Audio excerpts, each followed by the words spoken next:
Cher Cancer, voici votre guidance. Alors, sur le domaine professionnel, nous avons en énergie principale la clé et la nécessité, le roi de bâton, le 8 de bâton et l'as de coupe. Ok. Alors là, tout de suite, ce que ça me dit avec cette énergie, générale, donc que sont la clé et la nécessité, c'est que j'ai l'impression que pour certains d'entre vous, il y a peut-être un besoin de changement. Alors soit vous travaillez dans des systèmes, dans des corporations urgentistes, pompiers, SAMU, vous voyez. Donc soit c'est votre domaine d'activité, soit c'est vraiment un besoin très net de changement dans le domaine professionnel.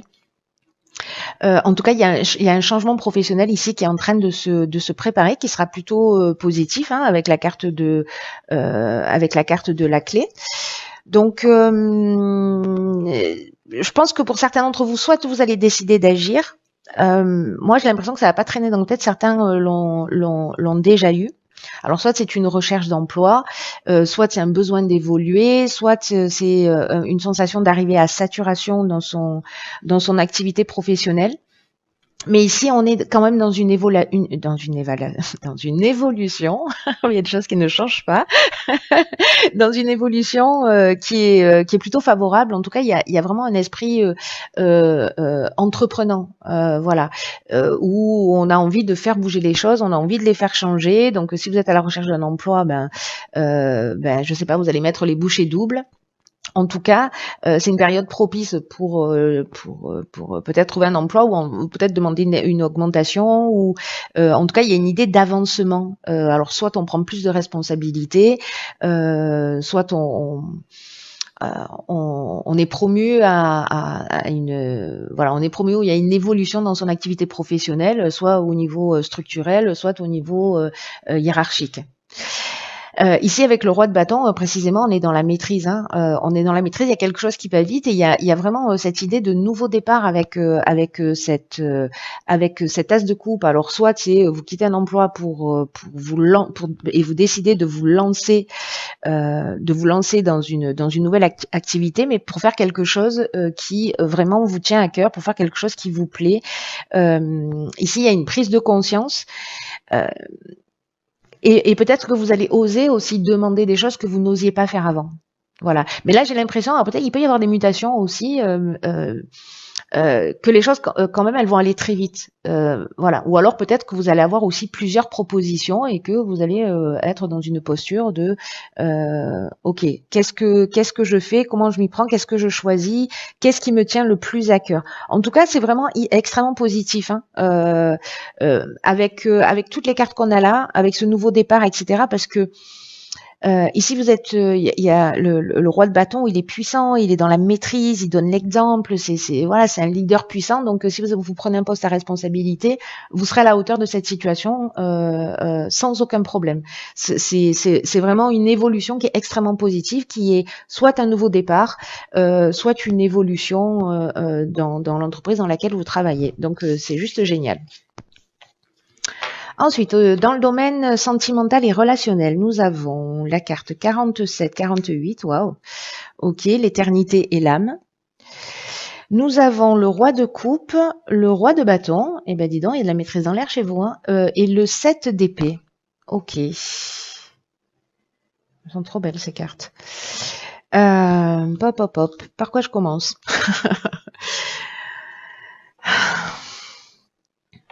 Je vais commencer par ces cartes-là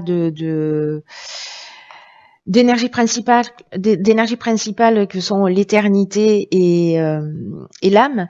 Et en fait, l'association de ces deux cartes, elle nous dit qu'en fait, votre évolution dans le domaine sentimental ou relationnel passe par une évolution spirituelle, une quête spirituelle ou une compréhension. Donc peut-être certains d'entre vous ont besoin d'avoir un conjoint justement avec qui avoir, j'arrive pas à mettre les cartes droites, avec qui avoir un niveau de conversation qui soit plus élevé. Peut-être que ça va s'ouvrir dans votre couple. Peut-être c'est votre conjoint qui va vous ouvrir à ça, c'est possible. Mais c'est comme s'il y avait des attentes, peut-être un peu plus importantes. Il y a peut-être quelqu'un, alors soit vous allez déclarer votre amour à quelqu'un, parce que ici avec le roi de coupe et le roi de bâton, c'est-à-dire que là on est sûr de soi, ou alors c'est lui qui va vous faire une déclaration. Ouais, c'est possible aussi. Une déclaration, parce que cet homme, cette personne-là, donc homme ou femme, hein, ce cavalier, il est plutôt il y a une forme d'idéal, il y a une forme de sensibilité émotionnelle, il y a une invitation à l'amour, il a un côté romantique. Euh, il y a peut-être une idée aussi de secours émotionnel, c'est-à-dire quelqu'un là comme ça qui est dans la maîtrise, qui est sûr de lui, qui prend soin des autres, parce que le roi de bâton c'est ce qu'il fait, hein, il prend aussi soin des autres, hein, il est dans son royaume, mais il fait en sorte que tous les gens autour de lui se sentent bien. Donc soit c'est quelqu'un comme ça qui arrive dans votre vie, et je dirais qu'il y a un petit bémol avec ce 7 d'épée.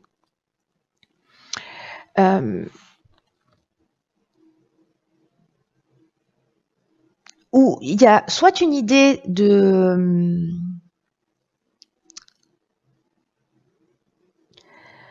s'éloigner de la vérité, ou peut-être d'éviter de prendre des responsabilités, c'est-à-dire peut-être d'éviter de s'engager, ou peut-être de ne pas oser.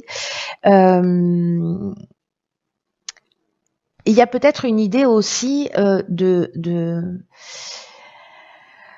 tromper les autres, c'est-à-dire d'avoir un comportement peut-être un peu manipulateur. Alors soit c'est quelqu'un qui va arriver comme ça dans votre vie et qui va avoir le discours parfait, ou c'est vous en fait qui proposez un discours parfait, mais peut-être que vous êtes déjà en couple, vous voyez, donc ça peut être une idée comme ça de faire les choses, de faire des choses cachées. S'il y a une troisième personne, ça c'est aussi une option possible.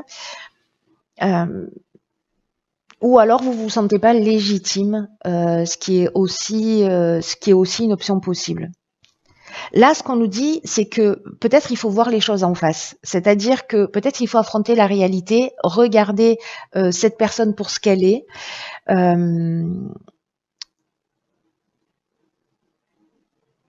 De pas fuir une situation, parce que le 7 d'épée, peut-être qu'il est en train de fuir.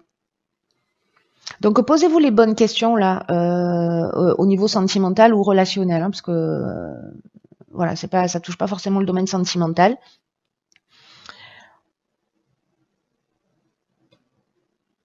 Attention aussi, je dirais, si vous êtes justement dans cette bienveillance, dans cet amour, que vous avez cette idée, enfin que vous êtes amoureux de l'amour, de pas, de faire attention à qui vous allez, avec qui vous allez partager cette partie-là de vous. Vous me direz comment ça résonne pour vous. Je serais très curieuse de savoir, parce qu'on a ces deux options, mais en même temps, l'énergie générale, c'est la quête spirituelle. Voilà, c'est d'aller peut-être au-delà des apparences et d'aller à l'essentiel. Donc, vous voyez peut-être s'il y a des croyances qui vous emmènent dans un schéma. Au niveau matériel et au niveau des valeurs, nous avons ici en énergie principale le choix et le mensonge. Nous avons le 8 de bâton, nous avons deux reines, la reine de denier et la reine d'épée. Ok. Alors là, ce que ça nous dit sur le plan matériel, c'est peut-être qu'il y a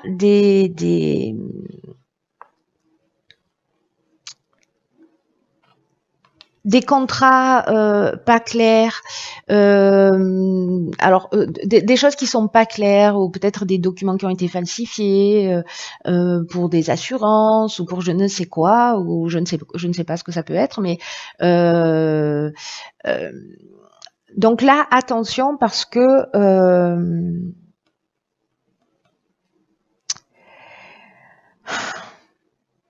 il y a un changement ici, un choix, un positionnement à faire. Peut-être qu'il y a une envie d'obtenir quelque chose et de se dire je vais pas prendre le meilleur, je vais prendre le chemin le plus court pour y accéder. là, on vous dit attention, voilà, réfléchissez bien à toutes les options que vous avez en face de vous. Effectivement, il y a peut-être l'option de faire des choses qui sont pas forcément légales, mais voilà, réfléchissez-y à 2 fois. Moi, je pense, alors soit c'est quelque chose, c'est une énergie en face de vous, c'est possible aussi, hein, donc soyez vigilants quand même à ce niveau-là si vous avez des propositions, de lire entre les lignes, voilà. Ici, moi, j'ai l'impression qu'en fait, vous aurez les informations nécessaires parce que ici, il y a une idée quand même d'opportunité ou de choix multiples. Mais en tout cas, c'est comme s'il fallait changer d'attitude ou changer de regard, peut-être dans sa gestion matérielle, dans son rapport à l'argent, parce que ici, la reine d'épée, elle est lucide, elle voit les choses clairement, elle est dans une forme de maîtrise. On a 2 reines là, et puis on a la reine de denier. La reine de denier, c'est le côté matériel, c'est la sécurité réelle. Donc, j'ai l'impression que là, en fait, il va y avoir une occasion de changer d'angle de vue, mais aussi peut-être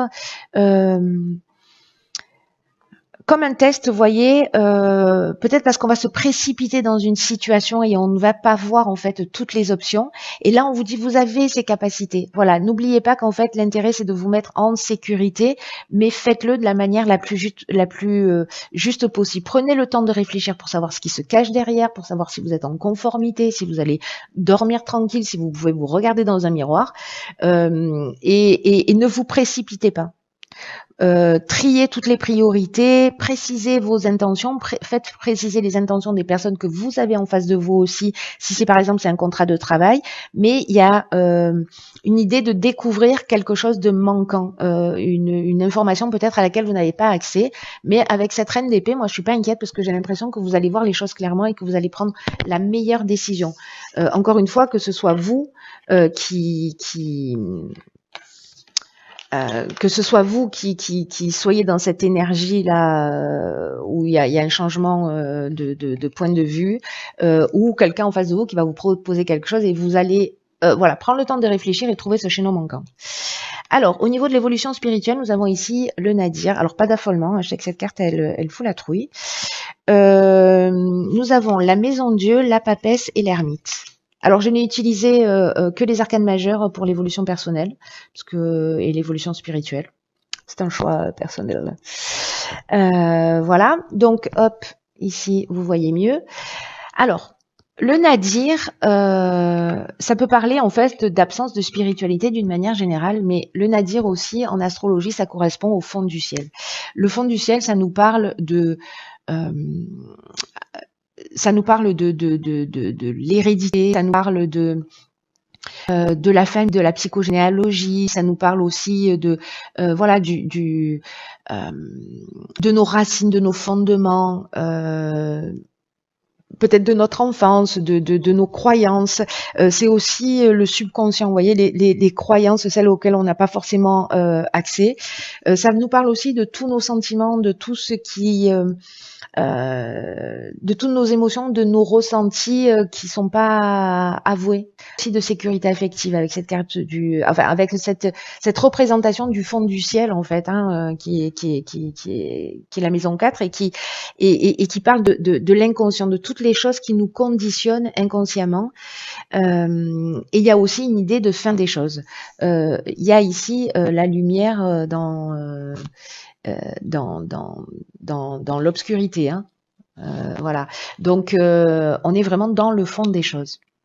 Alors ici, peut-être que précisément lié au confort, à la famille, à l'hérédité, à des choses anciennes, à des croyances, à la famille. Je crois que je l'ai déjà dit, mais c'est pas grave, du coup je le redis. Ici, on a la maison Dieu. Pour commencer, la maison Dieu, donc la carte de la tour, hein, elle s'appelle aussi comme ça. Cette carte, ce dont elle nous dit, il y a une idée de muter cet aspect matériel, d'être vraiment vous voyez, c'est une évolution spirituelle, mais avec une crise salutaire, parce qu'il y a un besoin d'authenticité ici qui est vraiment très très important. Et cette carte de l'ermite, en fait, c'est ce dont elle nous parle, d'aller chercher à l'intérieur de soi, de sortir des illusions, parce que la maison de Dieu, elle nous parle de ça, elle nous parle aussi dans l'énergie opposée, de construire sur des illusions, d'être construit, enfin d'avoir des constructions mentales qui sont vraiment solides. On peut voilà, on a des certitudes. Peut-être qu'on on refuse aussi la transformation intérieure. Il y a des choses qu'on n'a pas envie de voir. Il y a peut-être aussi une idée d'enfermement, vous voyez, et donc là, en fait, ce qu'on vous propose, c'est justement d'aller voir à l'intérieur de vous pour être dans cette énergie lumineuse de la Maison de Dieu et de tout ce qu'elle apporte, c'est-à-dire de s'ouvrir au questionnement, ce que nous propose encore une fois l'ermite. La papesse, elle nous parle précisément de ce que l'on est à l'intérieur et de ce que l'on veut montrer à l'extérieur, c'est-à-dire d'être conscient de qui on est, d'essayer d'unifier ce que l'on voit de soi et de ce que l'on veut révéler de soi. Donc il y a une idée ici de gestation en fait avec cette carte de l'ermite, avec cette carte de la Maison de Dieu, d'aller voir vraiment à l'intérieur de soi. Il y a une espèce de maturation comme ça silencieuse pour accoucher de soi. Pour aller au-delà des apparences et justement pour briser ces illusions. Et cette papesse, en fait, c'est ce qu'elle propose. Il y a une idée d'accouchement de la vérité. Alors c'est intéressant par rapport au tirage sur les domaines précédents, hein, on a vu qu'il y avait du mensonge, on a vu aussi avec ce 7 d'épée, voilà, d'affronter la vérité, de pas faire semblant de pas la voir. Ici, l'ombre de la papesse, elle peut nous parler justement d'une forme d'hypocrisie ou une forme de dissimulation ou de fermeture et où finalement on est dans la censure. Il y a une fausse intériorité. Une espèce d'abus de pouvoir ou de sclérose, vous voyez, interne. Donc là, en fait, il faut vraiment aller chercher dans les fondements, peut-être dans ses croyances, dans son inconscient, parce que c'est une période de germination. On est aussi dans cette énergie-là, l'énergie diverse, c'est une période de germination. On va aller vraiment chercher en profondeur. Si vous le faites pas, c'est la vie qui va s'en charger. Faites-moi confiance. Et ça peut vraiment bousculer. Donc bon, ça reste très très intéressant parce que tout ça est là pour nous faire avancer. Mais là, on est vraiment dans l'idée d'aller. Quand je vous disais qu'en fait, j'ai vécu une pleine lune où vraiment ça m'a décollé la pulpe du fond, où il faut aller chercher dans ses fondements, etc. C'est pas forcément confortable, hein. Mais c'est utile, c'est pour se préparer à l'avenir, c'est vraiment utile. Et là, j'ai l'impression que ça ressemble aussi un peu à ça. Alors, je sais pas si c'est ce que vous-même vous avez vécu, ou si vous êtes comme ça un peu entre deux eaux, mais peut-être que si vous avez l'occasion de voir ce tirage, ça pourra vous éclairer par rapport à ce que vous vivez. Voilà, cher Cancer, écoutez, prenez vraiment bien soin de vous. Et puis, je vous dis à très vite pour une nouvelle guidance. Je vous embrasse.